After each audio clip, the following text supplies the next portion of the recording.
mí me cuesta mucho, tal vez por lo que hemos vivido todos estos años con mi amada esposa en el ministerio, me cuesta mucho cuando la gente ve el servirle al Señor como un trabajo, como una obligación. Fíjense cómo se va, es válido, pero miren cómo se va degenerando. De privilegio pasa a, es una responsabilidad, que tengo una responsabilidad en la iglesia. De responsabilidad se degrada a, es mi obligación ir a la iglesia.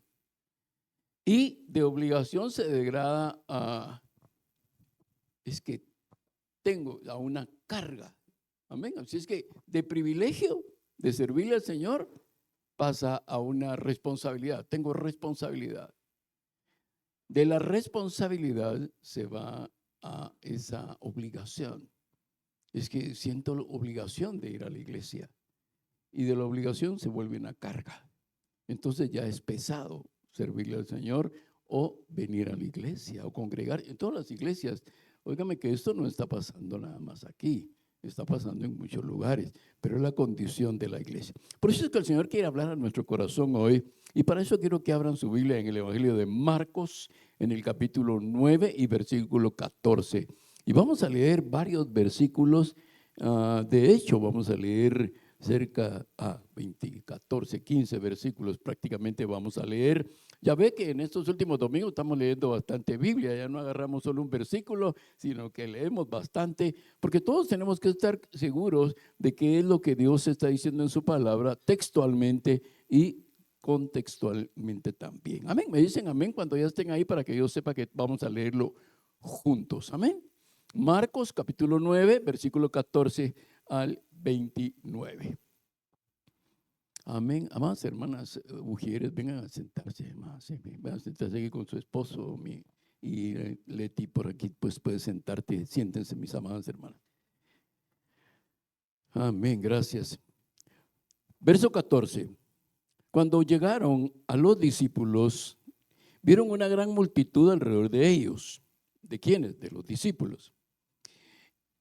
Y a unos escribas que disputaban con ellos. Enseguida, cuando toda la gente vio a Jesús, se sorprendió y corriendo hacia él, los saludaron.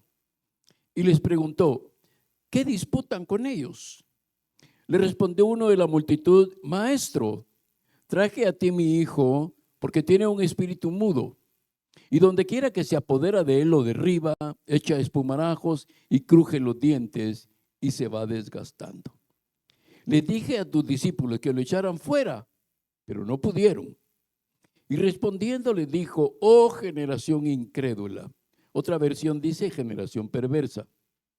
Lucas, por ejemplo, si leen este pasaje en Lucas van a encontrar que dice generación perversa. ¿Hasta cuándo estaré con ustedes? ¿Hasta cuándo lo soportaré? Tráiganmelo. Se lo trajeron y cuando el espíritu lo vio, de inmediato sacudió al muchacho, quien cayó en tierra y se revolcaba echando espumarajos. Jesús le preguntó a su padre, ¿cuánto tiempo hace que le sucede esto? Y él le dijo, desde niño. Muchas veces lo echa en el fuego o, dice, lo echa en el agua para matarlo.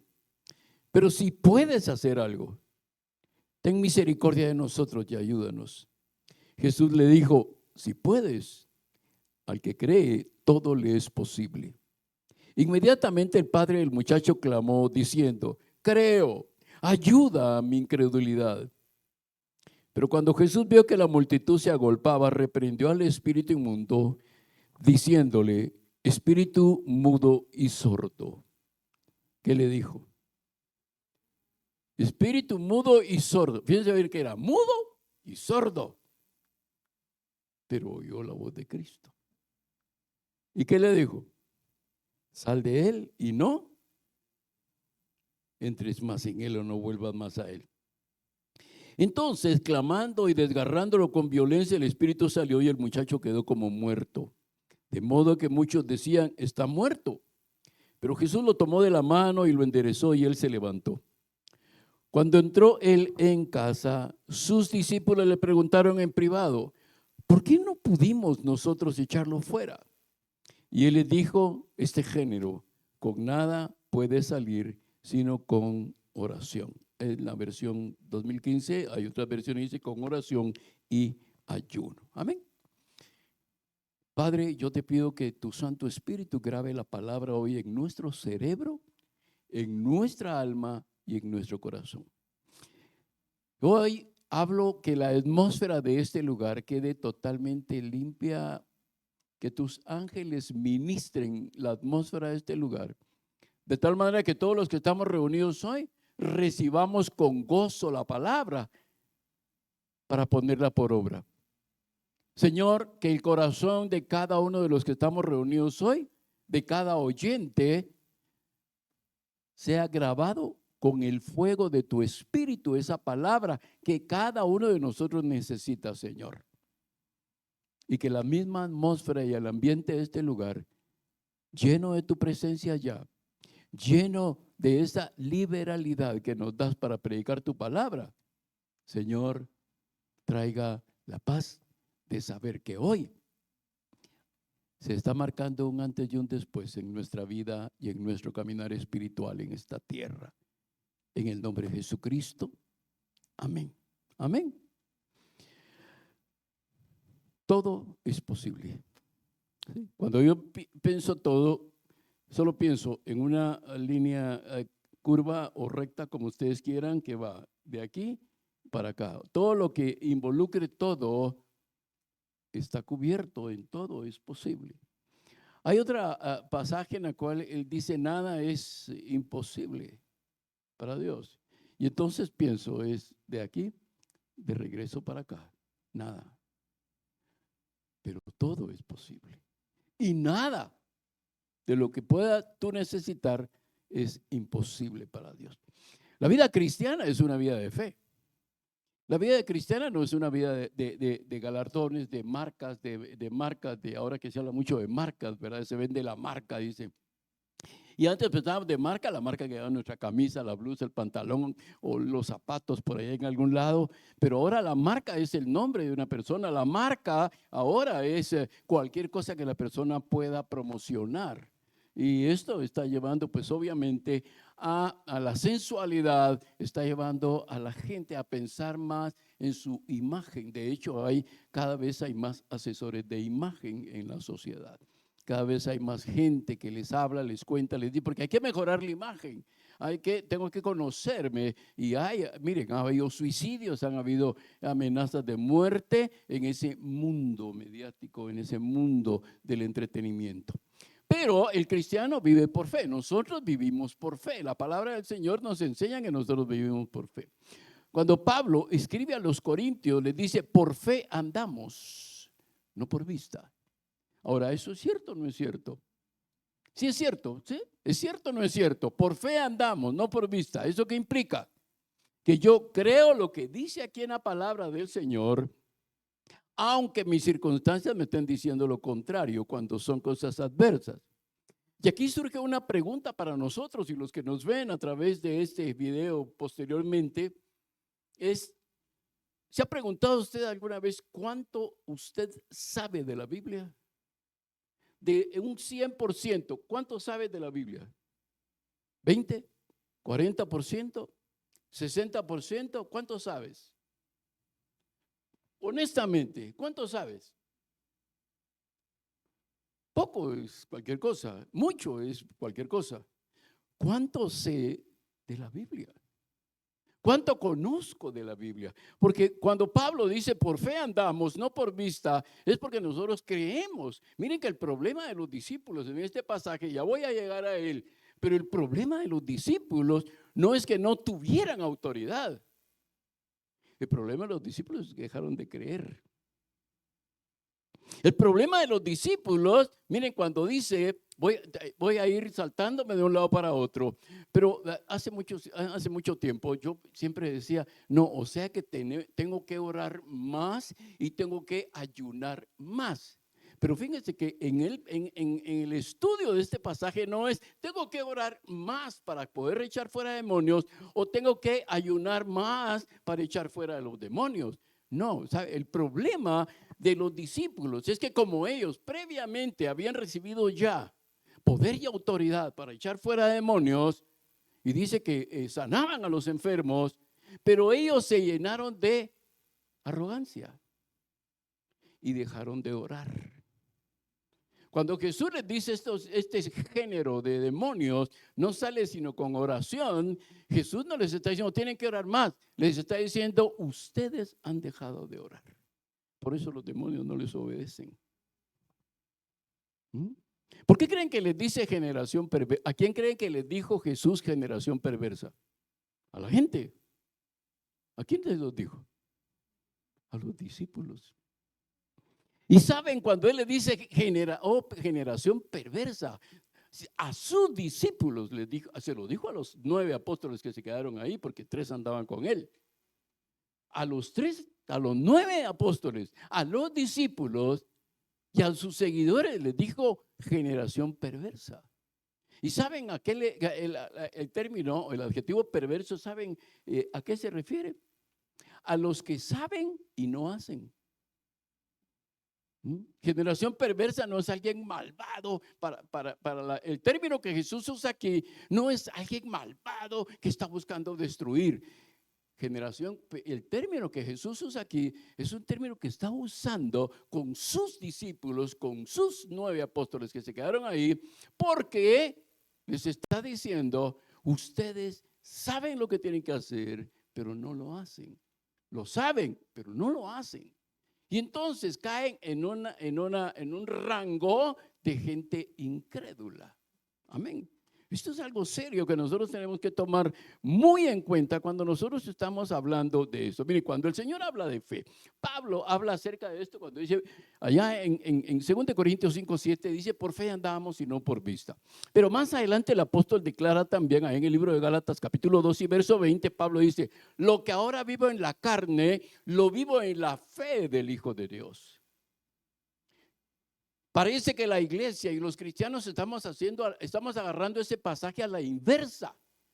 Ahora vivo en la fe, ahora soy cristiano, ahora voy a la iglesia, ahora estoy cantando y alabando, pero lo que estoy viviendo en el espíritu, cuando voy al mundo, empiezo a vivir en la carne. Y la fe no es eso. La fe es lo que ahora vivo en la carne. Lo que vivo en la carne no en la iglesia, lo que vivo en la carne cuando llego a mi casa.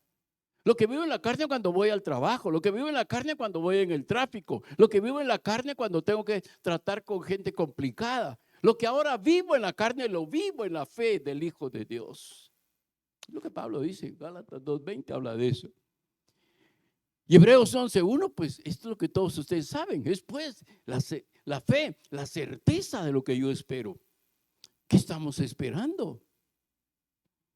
Tristemente, algunos cristianos están esperando más. ¿Quién va a quedar de presidente en nuestra nación que la segunda venida de Jesucristo? Tienen más expectación por quién va a ocupar una posición o un cargo político que el retorno de Jesucristo, que la manifestación del Espíritu Santo en nuestra vida. Hay más expectación por las cosas de la carne.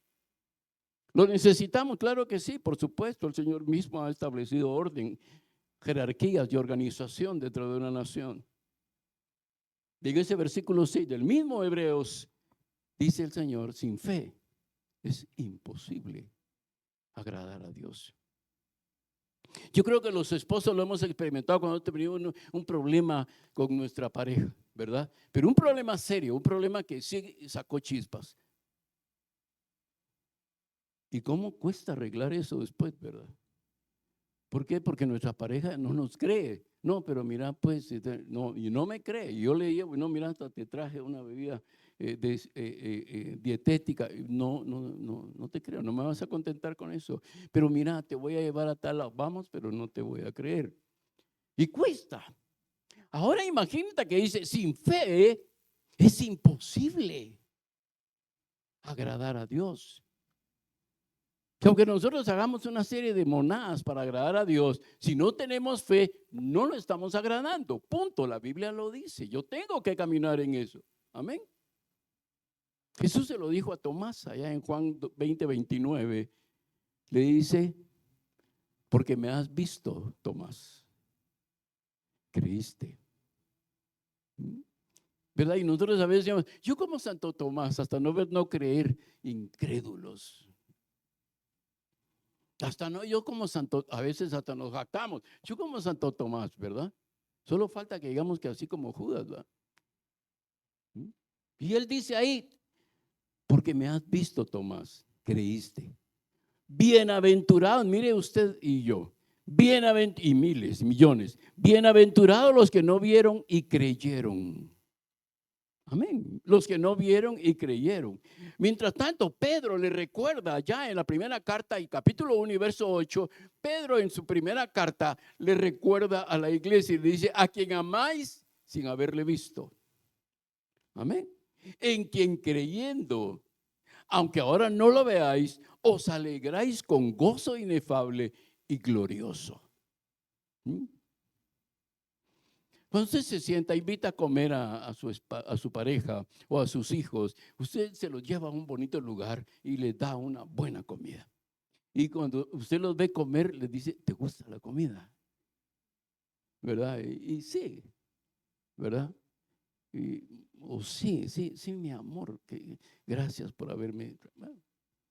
¿Te gusta? Y terminan y usted ve que dejaron limpios los platos y te llenaste, les dice. ¿Por qué? Porque usted está buscando agradarlos. Amén. Usted está buscando agradar. Mire lo que dice la palabra del Señor. Dice, aunque no lo veáis, os alegráis con gozo. O sea, cuando entramos por las puertas de este lugar, para nosotros debería ser un gozo y una alegría. Señor, vengo a tu casa. Señor, aunque no te veo, todavía no te veo, Señor, pero voy a cantar, voy a exaltar tu nombre, voy a leer mi Biblia, voy a declarar a través de la oración, porque hay un gozo en mí por saber que tú estás aquí. Es como que te estuviera viendo, ¿verdad? Imagínense que usted se va y le invita a su esposa y le dice, juntémonos en tal restaurante. Y usted está sentado ahí, está sentado ya con las copitas de champán y tiene una rosa y tiene el anillo nuevo que le va a regalar y abajo tiene una caja de zapatos que también le va a regalar y su esposa no llega. Y le dice, fíjate que el tráfico, o fíjate que me enfermé a última hora. Y usted solito sentado ahí en la mesa con todas esas cosas, ¿verdad? ¿Se pone contento o triste? Usted dice, qué bueno que no vino y ahora voy a comer yo más, ¿verdad? Porque ya pagó el cupón, ya tiene hasta un cupón ahí de la comida. Fíjese que dice que nosotros, sin haberlo visto, nosotros tenemos ya un gozo aún sin haberlo visto. Los cristianos somos un pueblo, una institución, la iglesia es una institución que creemos en Dios sin haberlo visto, que esperamos en Cristo sin haberlo visto, que recibimos la manifestación del Espíritu Santo sin haberlo visto, que aceptamos la resurrección de los muertos sin haberla visto o vivido. Los cristianos esperamos la vida eterna sin haberla visto, porque ¿a quién le consta que existe la vida eterna? Dice, no, yo no estuve ahí. Hay personas que posiblemente estuvieron, hay algunos otros farsantes que nunca han estado, pero comercian. Amén. La fe nuestra, amados hermanos, no se trata de una fe ciega. No, yo creo todo lo que me dicen. Yo creo todo. No. Fíjate bien. Si tú dices que crees ciegamente lo que toda la Biblia dice, vas a terminar creyéndole a Satanás. Porque aquí hay algunas palabras que Satanás dijo y que fueron mentira o que fue una tentación. Entonces no es una fe ciega. Lo que sí es una fe probada. Amén. Nuestra fe es una fe probada. Es una fe que nosotros pasa el tiempo y nuestra fe se sigue manteniendo firme. Nuestra fe sigue siendo una fe clave para lo que nosotros vamos a hacer, a creer. Porque el problema es, creo, pero no hago. Por eso Santiago dice, que la carta de Santiago dice, sed hacedores de la palabra, no solamente oidores de la palabra. Porque el oidor no va a ir a ningún lado. Es como estar, el oidor de la palabra es como que te sientas en una silla mecedora para los que ya estamos así de esa edad, ¿verdad, mi hermana Elizabeth? O en una bicicleta estacionaria para los más jóvenes, pues. Estás en la bicicleta estacionaria y tú estás ahí 30 minutos y sudas o si te estás filmando te echas un poco de agua porque vean que estás empapado en sudor, pero solo te echaste agua en la cara, pero no fuiste a ningún lado. Uno te dice, ¿por dónde? No tenemos en la casa una bicicleta estacionaria, ya casi no lo usamos, pero a veces yo estaba ahí cuando antes de que tuviéramos ahí una caminadora y estaba en la bicicleta y me dice, ¿Ver por dónde vas? Pues llegando a Villanueva, le decía yo. O sea, pero realmente yo estaba ahí en mi imaginación, decía, voy bajando, voy subiendo todo este tipo de cosas. La fe no es una fe ciega, no debe ser una fe ciega en el corazón del creyente, pero sí debe ser una fe probada. Probada por la palabra, porque tu fe va a ser probada por la palabra. Dios va a atravesar, por eso es que la palabra dice que es como un martillo sobre la roca, sobre la piedra, es como un fuego. ¿Sí? La palabra va a probar, o sea, tu fe va a ser probada de alguna u otra forma. Miremos un poquito en detalle el incidente del pasaje en mención. El padre, el muchacho endemoniado y el padre. Voy a permitirme volver a leer del verso 14 al 17. Cuando llegó a donde estaban los discípulos, vio una gran multitud alrededor de ellos y escribas que disputaban con ellos. Y enseguida toda la gente viéndole se asombró y corriendo a él le saludaron. Y él les preguntó, ¿qué disputáis con ellos? Fíjate que la pregunta no fue a la gente, la pregunta fue a sus discípulos. La pregunta fue, ustedes fueron enviados a predicar el evangelio, a sanar a los enfermos y a echar fuera demonios. ¿Qué están disputando con esta gente? ¿Por qué están perdiendo el tiempo disputando, alegándose con la gente? ¿Por qué le están dando explicaciones a la gente? Si yo los mandé a ustedes a que echaran fuera demonios, sanaran a los demonios y predicaran la palabra. Es lo que Jesús le dice a sus discípulos. ¿Por qué disputáis con ellos? Dejen de estar perdiendo el tiempo con los incrédulos, porque mucha de esta gente era incrédula, eran curiosos, que solo querían noveleros, decía mi mamá, ¿verdad? En Oriente se usa mucho la palabra novelero, cuando uno anda, y ahora, y allá se cayó, y allá va uno, y pasó, y allá va uno, para llevarla, es novelero, ¿no? Entonces uno dice, dejen de estarle dando explicaciones a los noveleros. Dejen de estar disputando con los religiosos porque a ellos no les interesa creer. Ellos lo que quieren es disputar con ustedes, entrar en contienda con ustedes. Dios nos los ha mandado a nosotros a discutir si el evangelio es cierto o no es cierto, si Jesús verdaderamente resucitó. Él nos ha mandado a nosotros a predicar las buenas nuevas de salvación. Por eso le dice, ¿qué disputáis con ellos? Y respondiendo uno de la multitud, dijo, maestro. Fíjense que no le dice, tú eres el Hijo de Dios. Le dice maestro. O sea que no lo reconoce como el Hijo de Dios. Maestro, traje a mi hijo que tiene un espíritu mudo, el cual donde quiera que le toma, le sacude y echa espumarajos y cruje los dientes y se va secando. O sea, se está consumiendo su vida. Y dije a tus discípulos que lo echaran fuera y no pudieron. ¿De dónde venía Jesús cuando llegó con ellos? Del monte, que se le conoce como el monte de la transfiguración. Él descendió del monte con sus 3 discípulos, ¿verdad? Pedro, Juan y Jacobo. Venía del monte, venía de allí, venía. ¿Saben qué imagen representa esto? Cuando Moisés bajó del monte Sinaí, encontró al pueblo adorando un ídolo, ¿verdad? ¿Y qué encuentra Jesús? Un grupo de sus seguidores sin fe, impotentes de poder hacer algo. Fíjense que Jesús cuando los comisionó para que fueran y sanaran a los enfermos y echaran fuera demonios, no les dijo, solo que tengan cuidado porque hay ciertas jerarquías demoníacas que no les van a obedecer. Él no les dijo eso. ¿O sí? ¿Tú has leído alguna versión que diga así? No, él les dijo, y echen fuera demonios. Cualquiera que sea. Ahora, ellos no pudieron. El papá está dando testimonio que ellos no pudieron sacar a ese espíritu. Amén. Y dice que, ¿por qué se asombró la gente? ¿Por qué cuando vieron a Jesús se asombró? Porque siempre que Jesús llegaba a un lugar, sucedía algo. Cada vez que Jesús llegaba, algo pasaba. Si tú ves a una persona que cada vez que llega algo pasa, ¿verdad que cuando lo ves aparecer, wow, ahí viene aquel muchacho, o ahí viene aquella, ¿verdad? Y pasan cosas buenas, pues no es, ahí viene la chismosa de la cuadra, o allá viene el relajero de la cuadra, el brincón de la cuadra, ¿va? No, aparece para hacer algo bueno. Por eso es que dice que la gente se asombró, porque cada vez que Jesús llegaba a un lugar, pasaban cosas sobrenaturales. Amén. Cuando tú entras a tu casa de trabajar, pasan cosas sobrenaturales en tu casa. Cuando mandas a tus hijos al colegio, pasan cosas sobrenaturales en las vidas de tus hijos. Cuando tú llegas a la empresa en la que trabajas, pasan cosas sobrenaturales. No, es que eso es la vida terrenal. ¿Y a dónde vino Jesús entonces? ¿Mm? Tú dices, no, pero las empresas, ¿y la multiplicación de los panes? ¿Y la multiplicación de los peces qué fue?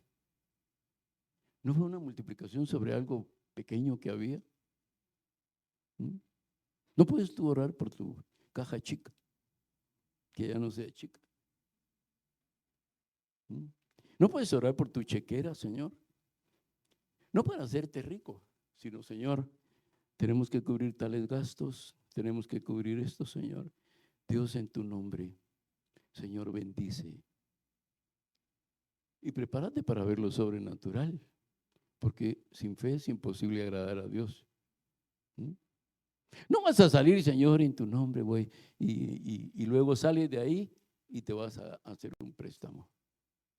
Eso no es, ¿sí? Eso no es. Amén. Es, Señor, tú eres el Dios de lo sobrenatural. Eso es lo que a la gente le impactaba. Que donde él llegaba pasaba algo. Y pasaba así. Miren, nosotros hemos visto y hemos estado y hemos participado para gloria de Dios y por el privilegio que Dios nos da de liberación de gente endemoniada. Y la gente, perdonen el término que voy a usar, pero cuando son liberados y ya sale de eso, la gente se queda, pero bien agotada. Hay que darle agua, hay que darle un poco de comida. Miren, dice que Jesús lo agarró de la mano y lo levantó como que nunca hubiera estado endemoniado. Ahora, tenemos que estar conscientes que los demonios han estado cumpliendo una labor a las órdenes de Satanás siempre. Ahora, por lo general los demonios no van a conocer su participación. ¿Sí? En este caso, ustedes ven que el joven estaba ahí, él sí manifestaba. Fíjense que cuando dice que lo echaba en el agua, que lo echaba en el fuego, de acuerdo a los eruditos de la palabra, dice que lo echaba en las ollas que la gente, porque ahí cocinaban, no así como ahora que cocinamos en alto, cocinaban así. Y el demonio lo tiraba entre las ollas de agua hirviendo que estaban preparando para la comida. Dice que cuando lo echaba en el agua, lo echaba en pozos. O sea, que lo tiraba entre los pozos de agua. Y tenían que tirarse a sacarlo.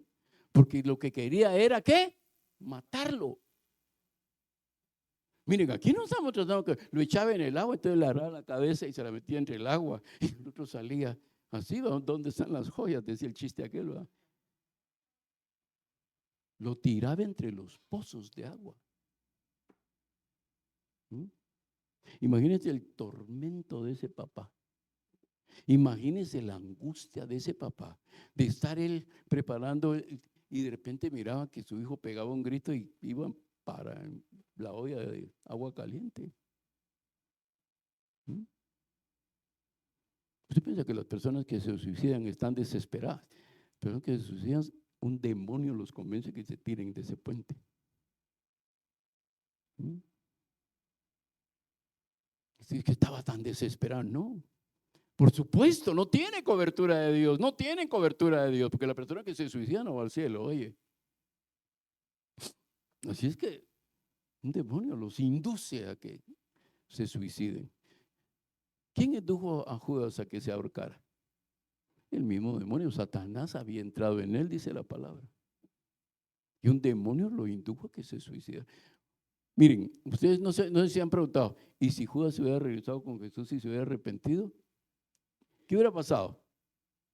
¿Lo perdona o no lo perdona? Lo perdona, el amor de Dios es profundo, es alto, es ancho. Lo hubiera perdonado. Pero el demonio que entró en él lo indujo a que se suicidara para perderlo. ¿No ven pues que se rompió la rama del árbol y fue a caer hasta abajo y se reventó, dicen, todas sus entrañas? Por eso le llaman el campo de sangre a ese lugar hasta la fecha. Entonces, cuando nosotros vemos cuál era el problema espiritual de los discípulos, tenemos que verlo en esto. ¿Ves? Dice, donde quiera que le toma, le sacude y eches, o sea que le dan como ataques epilépticos hoy.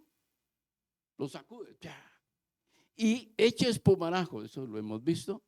Cruje los dientes, el odio es porque son demonios ahí que están tratando de destrozarle todas sus dentaduras. Dice, y se va secando. Y dije a tus discípulos que lo echaran fuera y no pudieron. Y respondiendo él les dijo, oh generación incrédula, ¿hasta cuándo he de estar con vosotros? ¿Hasta cuándo os he de soportar?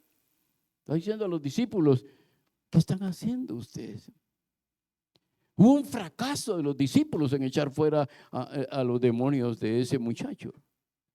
Fíjense que en Marcos capítulo 6 y verso 7, vayan ahí porque sí quiero que lean. En el verso 7 y verso 13 de Marcos hay una afirmación de que los discípulos habían recibido autoridad. Si tú, los que tienen empresa, le dan una autoridad a una persona y aquí hay otros que han recibido, que aunque no son dueños de empresa, han recibido autoridad, ¿verdad? Pero si te dicen, Gustavo, tú tienes, los dueños de la empresa, Gustavo, tú tienes autoridad sobre estas 150 personas. Ellos tienen que obedecerte, tú los vas a organizar, los vas a coordinar para el trabajo, tienen que rendir tanto. ¿Y a quién le van a hacer caso a esas 150 personas? Llega Gerardo y dice, miren, yo vengo no le van a hacer caso a Gerardo. Al que le van a hacer caso es a Gustavo, porque a Gustavo fue el que le dieron la autoridad. Ahora miren lo que dice ahí en ese pasaje de Marcos 6, verso 7 inicial. Después llamó a los 12, o sea, a los 12 discípulos, ya eran apóstoles, y comenzó a enviarlos de dos en dos y les dio autoridad sobre los espíritus inmundos. Vayan al 13, verso 13 también, de ese mismo versículo. Y echaban fuera muchos demonios y ungían con aceite a muchos enfermos y los sanaban. Fíjense que esto fue antes de que ellos tuvieran ese problema con ese muchacho. O sea, ¿qué pasó con los discípulos? ¿Por qué ya no pudieron echar fuera a esos demonios? Pues Jesús se los dijo, ustedes han dejado de orar. Nosotros a veces queremos resolver cosas solo por fe. Así de oficio, dicen los abogados, ¿verdad? De oficio. Yo tengo fe, ¿verdad? Y entonces, porque tengo fe, esto se va a convertir en una fuente de agua. Pero es que no es solo tener fe, es que tengo que haber orado también. Tengo que estar en una comunión íntima con Dios. ¿Verdad que sí, mi hermano? ¿Cómo puedo yo solo aplicar mi fe si no tengo comunión con el Padre? Fíjese que Jesús mismo decía, yo hago lo que mi Padre dice que haga. Nosotros a veces, hermanos, queremos hacer solo de oficio. No, es que aquí la palabra del Señor dice, miren, me dio risa bien en uno de esos estados. Yo soy curioso y no sé si estoy chismoso y la Beatriz dirá, pero yo veo los estados y vi ayer un estado que decía, porque Jesús nos da su victoria, porque 10 veces escrito, porque Jesús nos da su victoria, porque Jesús nos da su victoria, y yo dije, pero qué tontería. No es por repetición, hermanos. Si no, sería igual toco madera, ¿va? Porque sería un fetiche. No es cuántas veces yo repito, Señor, tú tienes. No, es que yo estoy en tal comunión con el Padre que cuando Él me dice, haz esto y yo lo hago, la fe produce resultados. Pero no puede producir resultados de otra forma, hermanos. Por eso Jesús les dijo, generación perversa. Ustedes saben, pero no hacen, no están orando. No están orando. Amén. Fíjese bien. Si usted quiere ver, cuando les dice perversa, ahí lo puede ver usted en Lucas 9:41, ahí el término que usa es perverso. Ahora, Fíjense bien Jesús, cuando ve esa incredulidad en sus discípulos, que han andado con él un montón de tiempo, ¿verdad? Yo me imagino, Gerald, me imagino que tiene muchos gestos tuyos, ¿va? Y de repente hasta camina igual que vos, y uno lo mira por atrás y este camina igual que Gerardo. ¿Por qué? Porque lo ha visto, ¿verdad? Se mete las manos a la bolsa igual que Gerardo. Entonces, ¿por qué? Porque ha vivido con él, todos los días vive con él, ve los gestos de su papá. ¿Mm? Ahora, eso es lo que la palabra del Señor quiere de nosotros. Por eso es que el Señor dice, bueno, ustedes no, les voy a enseñar que es un asunto de comunión con Dios. Esto no es que yo tenga fe como un grano de mostaza o tenga mucha fe. Este es un asunto de comunión. Jesús acaba de bajar de estar en la mismísima presencia del Padre. Dice que fue transfigurado, sus vestiduras se volvieron como blancas, transparentes. Venía lleno de un poder y de una autoridad. ¿Por qué creen que el demonio revolcó al muchacho cuando se lo trajeron a Jesús? Porque estaba haciendo lo que pues algunas esposas hacen con los esposos, está haciendo un berrinche. Ya, Jesús ya me va a sacar. Y ya sabía que era lo último que iba a poder hacer con el muchacho. Y Jesús, miren, el papá, es que esto debe ser duro, hermanos. Nosotros lo vivimos cuando nuestra hija tenía esos 3 años y algo que le dio la meningitis. Nosotros vivimos la angustia de ir con ella para el hospital lejos porque estábamos hasta allá arriba en Misco y estábamos ahí con el seguro en el hospital en ese tiempo, el Bella Aurora. Y más angustia cuando entramos y nos dijeron, han entrado, es la cuarta niña que entra con meningitis y los 3 que entraron se murieron. Y nosotros dijimos, nuestra hija no va a morir. Y no va a morir. Y no, y ahí está Raquelita. Pero qué angustia te da el saber decir, va a ser bien. Saben que la primera inyección de antibiótico que le pusieron era exactamente el antibiótico que ese virus necesitaba. Pero la angustia, ¿cuánta angustia has tenido tú? Mire, yo en el Gallito, la Ale conoce a Julio y Julio tuvo una bebé, bueno, tuvo varias porque este bandido siempre decía cuyo, pero una de las bebés que tuvo, recuerdo que la chiquita, el sistema de crimen organizado estableció un como toque de queda. Entonces la gente no podía salir porque iban a haber enfrentamientos. Entonces no podían salir. Y la bebé de 2 meses se les cae de la cuna a la 1 de la mañana. Y cae de cabeza. Y su rostro se empieza a poner morado. ¿Qué hacen? Si salen, los matan. Se los digo, ¿verdad que vale que así era? Si saliste, matan. Ellos no te andan preguntando nada. ¿Qué hicieron? Se tiraron al piso, los dos, a clamar por su hijo, a llorarle a Dios, a clamarle en angustia y en dolor por su hijo. A las 6 de la mañana el rostro de esa niña estaba totalmente limpio. Y no tenía absolutamente nada en su nuca. La llevaron al médico, le hicieron los exámenes, no tenía nada. De 2 meses. Imagínense a este hombre en su angustia, a ver que su hijo, él no sabía, ¿cómo lo dejo solo? ¿Cómo hago? Tengo que ir a trabajar, ¿qué hago con mi hijo? Sí, dice que cuando quiere, el espíritu cuando quiere lo agarra y lo tira al fuego, lo tira al agua. ¿Qué haces? Estoy seguro que ese padre oraba. Este hombre era judío, así es que él oraba a Dios, a Jehová, al Dios, a Yahvé, al Dios de los ejércitos, él oraba. Y al igual que la mujer del flujo de sangre cuando oyó, al igual que el ciego junto al camino cuando oyó que Jesús pasaba por ahí. Cuando vio venir a Jesús, ese hombre vio una esperanza. Se abrió un mundo de esperanza para él. Era lo único que le quedaba allá, pero él sabía. Aunque sabía, fíjense bien lo que le dice. Fíjense cómo le dice.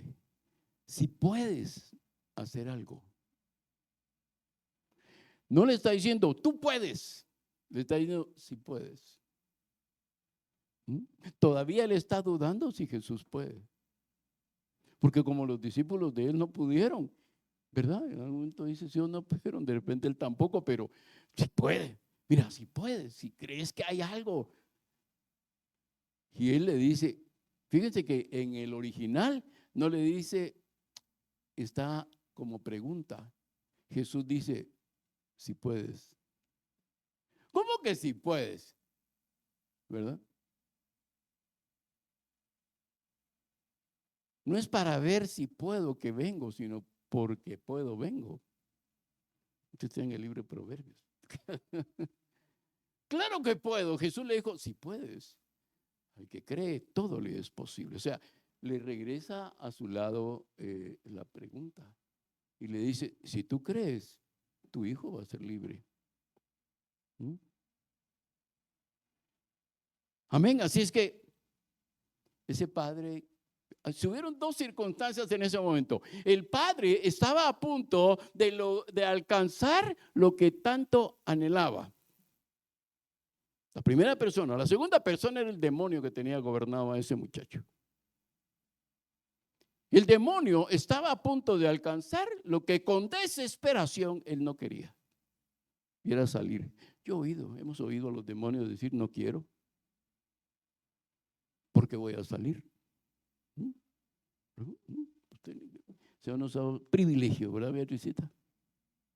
Bueno, la Ale allá en el Gavito oíste hablar a los demonios, ¿verdad? Quien dice, no, pero van a preguntarle a la Ale, pues díganle a la Ale, invítenla a tomar un café con su esposo y que ella les cuente. Amén. Ahora, fíjense bien, pues, aquí viene una cosa importante. Dice que cuando llega, fíjense que cuando lo llaman, solo les voy a leer esa parte. Dice, cuando el espíritu vio a Jesús, sacudió con violencia al muchacho, quien cayendo en tierra se revolcaba echando espumarajos. Ahora, fíjense que Jesús no va y dice, sal fuera de él, sino que le hace una pregunta al papá. ¿Se imaginan el demonio revolcando al niño? Y Jesús se voltea al papá y le dice, ¿cuánto tiempo hace que le pasa esto? Ahora, ¿sabes por qué Jesús hace esa pregunta? Porque los angustiados, los desesperados, si algo necesitan, es que alguien los escuche todo lo que han vivido. Jesús no tenía problema con echar afuera al demonio en cualquier momento, pero ese papá necesitaba desahogar toda esa carga que por años había tenido con ver a su hijo sufriendo de esta manera. Y le dice, ¿cuánto tiempo hace que sucede esto? Lo que Jesús estaba haciendo era ministrando sanidad del alma a ese papá. Cuéntame, ¿hace cuánto tiempo? Y el papá le empieza a contar, a desahogarse. Al fin alguien me oye. Y después de eso, Jesús echa fuera al demonio. Ahora miren cuándo lo echa fuera, pues. Ya vamos a ir. Es temprano todavía. Fíjense bien. Ahora, cuando uno piensa en esto, dice, si este hombre sí creía en Dios y le pedía a Dios, ¿por qué no fue sanado antes? ¿Por qué no fue liberado cuando los discípulos llegaron? Porque la gloria se debería de dar a Jesucristo, el Hijo de Dios. Fíjense bien, es que la gloria la debe recibir Cristo. No es yo soy un liberador de gente y traigamos a alguien que sane. ¿Pero por qué? Si a ti y a mí nos da autoridad Dios para sanar a los enfermos, ¿por qué tengo que traer a alguien de Puerto Rico, o de República Dominicana, o de Canadá? Tengo que traer, no, cuando venga, vénganse, porque él tiene la unción. Está bien, gloria a Dios, pero tú también la tienes. Ahora, ¿cuál es la diferencia? Que él ora y tú no oras. ¿Por qué hay problemas en la casa? Porque hay problemas. Porque no te llevas con la gente que está dentro de tu casa. ¿Sí? Y no te llevas porque no estás orando y no tienes paz. No eres un pacificador en tu casa. Amén. Mire lo que le dice Jesús. Tráigamelo. Espíritu mudo y sordo. Yo te mando. Sal de él. Y no entres más. O sea, de una vez lo libera y le prohíbe que regrese. No es, te vas fuera y ya. Y si regresas, aquí te estoy esperando. No puedes regresar. ¿Verdad? Si se te ocurre regresar, no puedes regresar. ¿Por qué vas a estar batallando con el mismo espíritu siempre? Ahora, la oración es clave. Miren cuando Jesús les habla. Cuando él entró en casa, sus discípulos, ¿sí? La casa de él estaba en Cesarea, donde lo recibían algunos de sus discípulos, en la casa de Dios en Cesarea de Filipo. Y dice, cuando sus discípulos le preguntaron aparte, ¿por qué nosotros no podemos echarle fuera? ¿Verdad? Fíjense bien, tú sabes cuando oras o no sabes. O dices, no, si yo cuando oro, yo solo digo, Señor, me acuesto, y ángel de la guarda, ocho compañeros, ya oré. Ora sí, ya oré. Entonces creo que porque al acostarme hablé con Dios, yo creo que oré. Está bien, hablé con Dios, pero no oraste para esto. No te fortaleciste en oración para esto. Es que yo oro cuando como, pastor, ¿verdad? Y a veces uno los ve y dice, estás orando bastante, ¿verdad? Por el tamaño que tienen los hermanos. Dicen, ojalá si oras. Tú sí estás orando. No, es orar, es doblar rodillas, clamar delante del entrar en la presencia del Señor, estar allí con el Espíritu Santo hasta que te llene, el Señor te sustente. Y entonces tú vas a ir y vas a hablarle a las enfermedades y se van a ir. Tú le vas a ordenar a la enfermedad que se vaya. ¿Y qué crees que va a pasar? Se va a ir. Mira los discípulos, acabamos de leer ahí en Marcos, que dice, y echaban fuera muchos. Y en la Biblia, muchos, ¿qué significa? Julio, Miguel, Marlon, ¿qué significa muchos en la Biblia? Un tanate. Montón, miles. Y sanaban muchos enfermos. ¿Qué enfermedades sanaban? ¿Catarro? ¿Tos? Todas las enfermedades, muchas enfermedades, cualquier tipo de enfermedad, la sanaban, porque ellos oraban, pero cuando dejaron de orar, un espíritu no les obedeció. Porque no estaban en comunión con el Padre, no tenían la identidad del Padre en ellos. Amén.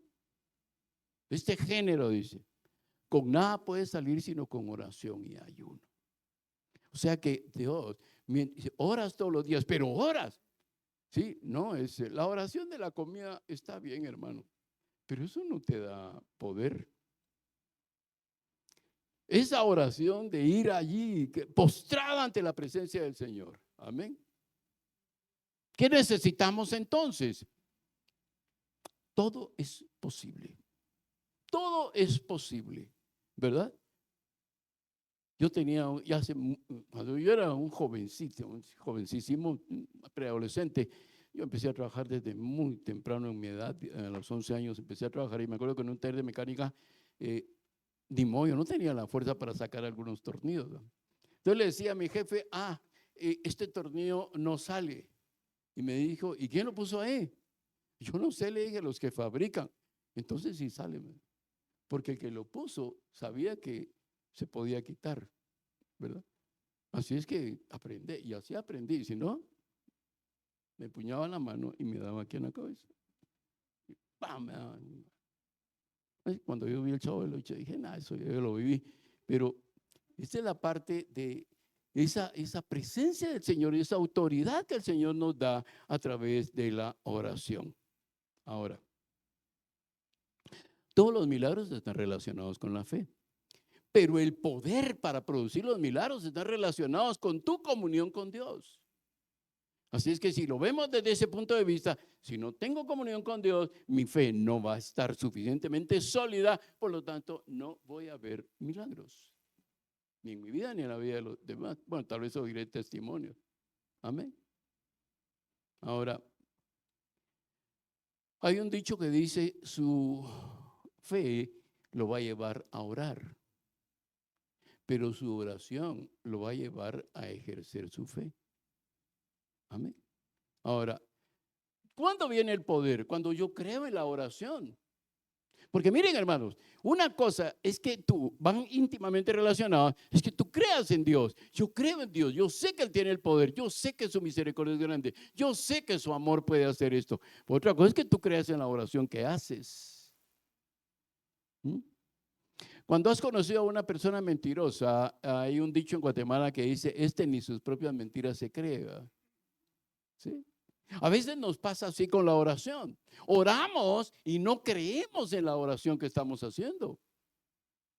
Creo porque sé, Señor, sé que eres poderoso, Señor, sé que tú tienes misericordia, Señor, sé que tú puedes ayudar en esto, Padre, tú puedes cambiar la situación de esto. Está bien, estamos orando por fe, diciendo lo que Él es, pero cuando pedimos, ya no creemos lo que estamos pidiendo. Es un problema de ya no creer. Amén, fíjense bien. Yo he llegado a la conclusión a través de mi propia experiencia, las cosas que me ha tocado vivir y cosas en donde he pasado situaciones muy difíciles. Si yo no oro, no es porque no crea en Dios, no creo en la oración. Fíjate bien, si no oro, no es que no creo en Dios, yo creo, pero no creo en la oración. Si yo creo fervientemente en la oración, si yo creo con toda mi alma, con todo mi corazón, con toda mi en la oración que voy a hacer, Dios va a responder la oración. El problema es que no creo en lo que oro. ¿Mm? Señor, yo no puedo terminar esto, porque no estás creyendo lo que estás pidiendo. Pero pida con fe, dice la palabra del Señor, no dudando, ¿verdad?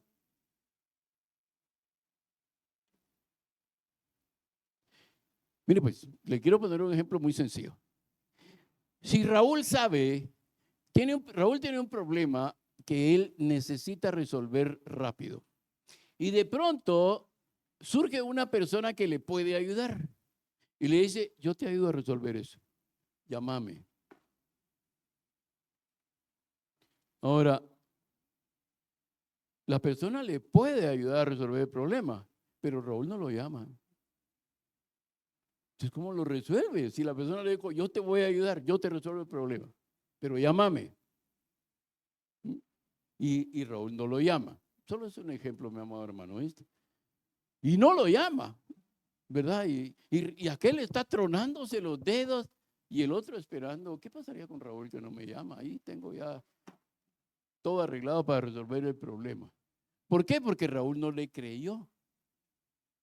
Él no dice, yo sé que tiene buenas intenciones, pero no sé si cuando le cuente mi problema me va a querer ayudar. Ven el problema de la oración. El problema no es que tú no le creas, no creas en Dios y no le creas. El problema es que tú no crees en lo que tú le vas a decir a Dios. ¿Mm?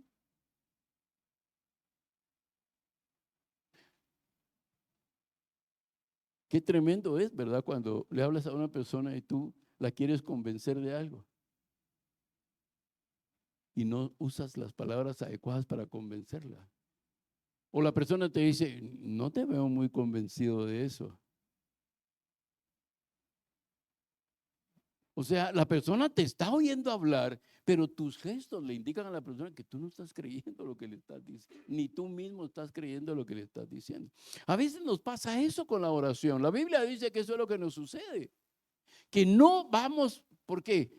Porque a veces, miren, respeto, y yo lo hago también, y sé que muchísimos cristianos que vamos manejando y vamos hablando con el Señor, maravillosos, Dios nos está oyendo, pero a veces no estamos orando con suficiente fe. No, creo que se va a resolver de todas maneras. Dios me va a ayudar. Por eso es que se ha cambiado tanto el lenguaje. Cuando hablamos, miren, una de las deficiencias que nosotros vemos, seguramente ustedes, es que hablas con cristianos y verdad que pasan 10 o 20 minutos y no te dicen nada de la Biblia. Y los oís y no te dicen nada de la Biblia, no dicen un versículo. Es que Dios me dijo esto, es que la palabra del Señor dice esto, pero mire hermano, no, te cuentan sus males, pero no te dicen nada de la palabra. ¿Por qué? Porque no creen en la oración. Ni nosotros debemos de creer en la oración. Primero, y luego, pues por supuesto, creemos en Dios, creemos en su amor, su misericordia, su bondad, su piedad, su compasión. Creemos en todo eso, pero creemos en lo que estamos orando. Miren, este padre dijo, si puedes. O sea, él no estaba creyendo realmente en lo que le estaba pidiendo. Él dijo, de repente, de pronto se te ocurre, o tal vez todavía queda un poco de fuerza. No, Señor, yo sé que puedes. ¿Verdad que uno de ellos le dijo así? Yo sé que puedes.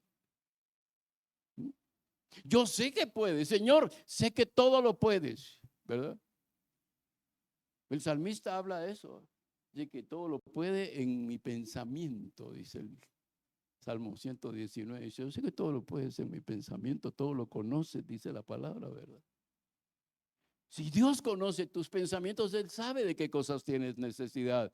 Lo que tienes que tener es ese tiempo para Él, para írselo a decir.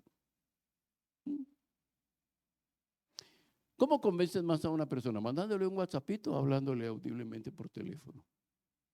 El WhatsAppito, el papel todo lo aguanta, decía, tu papá fue maestro. Así le decían los maestros, el papel todo aguanta. Así es que le tachaban uno las planas que uno había hecho. El WhatsAppito todo lo aguanta. ¿Mm? Hermano, ¿será que usted me puede decir? Y se lo escribís. ¿Por qué no le hablas? Es que no sé si me lo va a dar. Ya viste que no estás creyendo. ¿Ves? No creemos. No te digo, no te estoy fomentando que vas a pedirle a los hermanos, ¿verdad? Pero es esto, amados. Muy bien, termino con Santiago capítulo 4, verso 2. Termino con esto y oramos. La palabra del Señor dice ahí, yo creo que ahí Santiago habla claramente acerca del problema. Él dice, capítulo 4, verso 2 de Santiago, codiciáis y no tenéis, matáis y ardéis de envidia y no podéis alcanzar, combatís y lucháis terrenalmente. Está diciendo, están usando sus propias fuerzas, pero no tenéis lo que deseáis porque no pedís. Amén. ¿Qué está diciendo Jesús? No tienen porque no oran. No tienen porque no oran.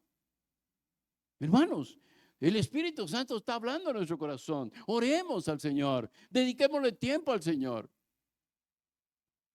Es que, miren, hermanos, no puede ser que nosotros creamos que Jesús sana, pero no hemos sanado enfermos nosotros. No puede ser que la palabra del Señor y el Señor nos dé autoridad para echar fuera demonios y nunca en nuestra vida hemos echado fuera un demonio. No puede ser. Que hayan necesidades nuestras que nunca han sido suplidas porque nosotros no oramos al Señor. No somos persistentes en la oración. No tomamos ese tiempo para estar a solas con el Señor. Pareciera como que en algún momento, me voy a atrever a decir, pareciera como que en algún momento creemos que es una pérdida de tiempo. ¿Para qué voy a encerrarme a orar con el Señor? Pareciera, no estoy diciendo que así es, pero pareciera como que en algún momento pensamos, es que es como una pérdida de tiempo a encerrarme. ¿Cuánto tiempo voy a estar ahí encerrado y tengo otras cosas que hacer? ¿Ves? Ahora se agrega un problema que es el problema de prioridades. Tu prioridad no es hablar con Dios. Tu prioridad es resolver tú por tus propias fuerzas. Aquí lo dice Santiago, combatís y lucháis, pero no tenéis lo que deseáis. O sea que lo estamos haciendo con nuestras propias fuerzas. Cuando en 5 minutos, 10 minutos, 8 minutos, 11 minutos, 14 minutos, 24 minutos en oración con Dios, Dios te puede resolver total y absolutamente el problema. Dios puede sanar totalmente esa enfermedad. Dios puede liberar a tus hijos de esos problemas o a un miembro de tu familia que ahora tú te das cuenta y dices, aquí hay un demonio metido. Porque los demonios actúan así, se meten ahí andan, que ni se den cuenta que aquí estamos, pero estamos haciendo la obra destructora desde adentro. Y ahí hay un miembro de la familia que está endemoniado, demonizado, controlado, gobernado, influenciado, seducido por demonios. Ni nos hemos dado cuenta, porque no oramos. Y cuando oramos, no oramos con fe. Amén. Así es que retomemos nuestra posición. La palabra del Señor nos acaba de decir, todo es posible. Todo es posible. Todo.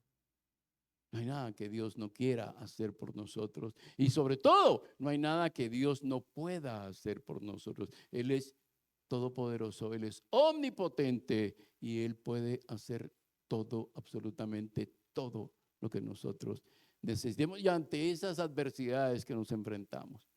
Amén.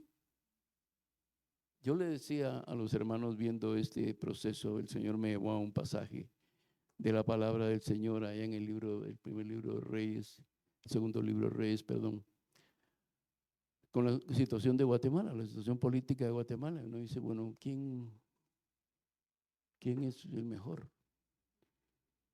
Y el Señor me llevó a ese pasaje donde Dios pone a David por haber censado al pueblo y le pone 3 condiciones. Y David escoge la menor, porque escogió la peste de 3 días. Porque sabía que Dios, si murieron 70,000 hombres, ¿sabes qué me dijo el Señor? Exactamente en esa posición está la iglesia de Guatemala. Porque la iglesia ha dejado de orar, ha dejado de buscar a Dios. Y esto que nos está pasando políticamente es, otra vez, Dios va a probar a su iglesia. Cualquiera de los dos. La iglesia va a ser probada. Amén. Pongámonos de pie y vamos a orar al Señor, amados hermanos. Padre eterno, Dios todopoderoso, Señor, hemos tenido el privilegio de predicar tu palabra a los hermanos que están aquí, a los ambientes y a la atmósfera, Señor celeste. Señor, la palabra ha corrido, Señor, hoy en los corazones y en la mente de mis hermanos. Cada uno queda, Señor, convicto de las decisiones que van a tomar.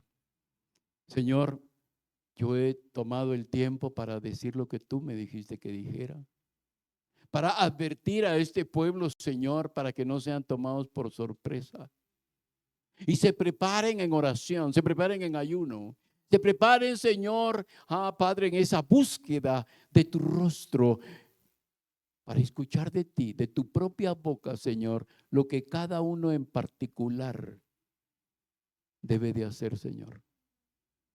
El que tiene oídos para oír, que oiga, dijiste tú, Señor. Padre, tú has dicho hoy que no hay nada que sea imposible, Señor, para el que cree. No estás diciendo no hay nada imposible para Dios, aunque lo es. Así es, Señor, pero estás diciendo todo es posible, no para Dios. Claro que es posible para ti, pero estás diciendo para el que cree. Está en nosotros, Señor. Está en nosotros echar fuera esas enfermedades de nuestra casa. Está en nosotros echar fuera esos vicios y adicciones de nuestra casa. Está en nosotros echar fuera el pecado de nuestra casa. Está en nosotros escuchar la dirección que tú nos das, Señor. Está en nosotros ponerle orden a nuestra casa. Está en nosotros, Señor, liberar a los cautivos, sanar a los enfermos, abrir los oídos de los sordos, abrir los ojos de los ciegos. Está en nosotros, porque en ti reina el poder, la gloria, la exaltación, Señor. Y tú quieres hacerlo, Dios. Para esto veniste, Señor, para traer libertad a los cautivos. Y aquí está esta iglesia. Yo te pido, Señor, que hoy con lo que han escuchado, no solo en su mente, porque sé que muchos escucharon con su corazón hoy, Señor. Aquí está esta iglesia, levanta a estos hombres y mujeres, Señor, bajo el poder, bajo la autoridad, bajo la unción de tu Espíritu Santo, Señor, para que levanten su cabeza y dejen de caminar con la cabeza agachada. Dejen de caminar, Señor, como avergonzados, Señor, y levanten su cabeza y puedan decir: yo sé que mi Redentor vive. Oh, bendito Señor de los cielos, que hoy, este domingo, sea un parteaguas en la vida de mis hermanos, Señor. Que hoy sea un antes y un después en la vida de mis hermanos, Señor. Que hoy sea ese día, Señor, el principio, Señor, no de un mes calendario. El principio de un cambio de actitud. El principio de, Señor, dejar por un lado la pereza, el orgullo, la arrogancia, la autosuficiencia. Y usar desde lo más íntimo de su ser la humildad. Para que entren en dependencia de ti, Señor. Ya tú nos advertiste. Ya tú nos hablaste amorosamente en tu palabra, Señor. Ya tú nos has dicho, no sean solo oidores, sean hacedores. de la palabra. Dios eterno, te pido por cada familia representada hoy aquí, haya uno o dos miembros de esa familia, que ese uno sea un representante de su familia, Señor, para que hoy mismo, Padre, ellos determinen ser hombres y mujeres de oración. Señor, que esos tiempos ociosos de computadora, de celular, de televisión, pasen a un segundo, tercero, cuarto lugar, para que ese tiempo sea invertido de rodillas delante de ti, Señor, o tal vez sentados en un sofá, en una silla, hablando contigo, humillándose delante de ti, para que se cumpla la palabra que dice: humillaos bajo la poderosa mano del Señor, y Él os exaltará. Resistid al diablo, y Él huirá de vosotros. Señor, que lo primero sea lo primero, y no que lo segundo sea lo primero, Señor. Aquí estamos, Padre eterno, hemos recibido con gozo tu palabra. Hemos recibido, Señor, tu palabra con la alegría de saber que en tu eternidad, en tu soberanía, en tu majestad y en tu santidad te has tomado el tiempo para hablarnos. Aquí están nuestros oídos.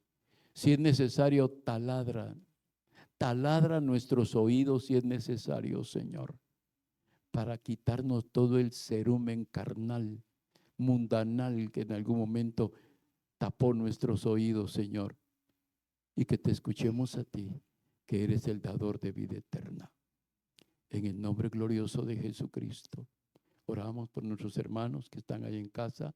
Señor, los enfermos, Sandrita, Valeria, Juan Carlos, que acaba de ser intervenido, Señor, quirúrgicamente.